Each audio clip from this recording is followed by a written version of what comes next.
L'humérus, c'est l'os du bras.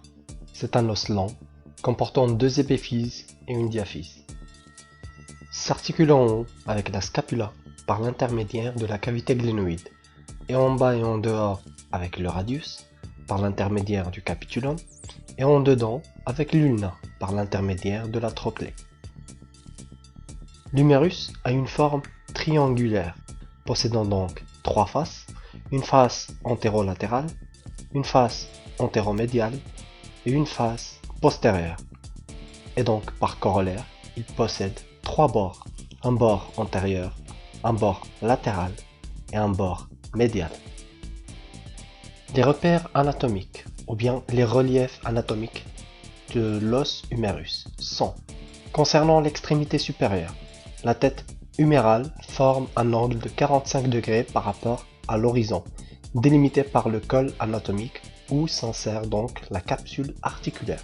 Le tubercule majeur au niveau du bord latéral. Le tubercule mineur en dedans par rapport au tubercule majeur.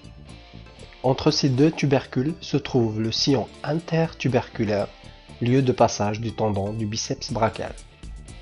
Quant au col chirurgical, il assure la jonction entre la diaphyse et l'extrémité supérieure de l'humérus. Au niveau de sa diaphyse, sur la face postérieure, se situe le sillon du nerf radial, lieu de passage du nerf radial.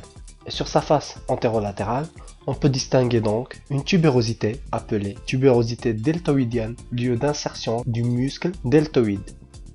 Au niveau de l'extrémité inférieure, vue de face, on distingue clairement la présence de deux épicondyles latérales et médiales, palpables au niveau du coude, juste au-dessus de la surface articulaire avec l'avant-bras, formée par le capitulum latéralement et la trochlée médialement. On voit apparaître la fosse radiale et la fosse coronoïdienne. Au niveau de la vue postérieure et derrière l'épicondyle médial se trouve le passage du nerf ulnaire, la trochlée. Le capitulum, quant à lui, n'est visible que sur une vue antérieure. Il faut bien se rappeler de cela. Au-dessus de la trochlée, on voit apparaître donc la fosse olecrânienne. Merci et à bientôt.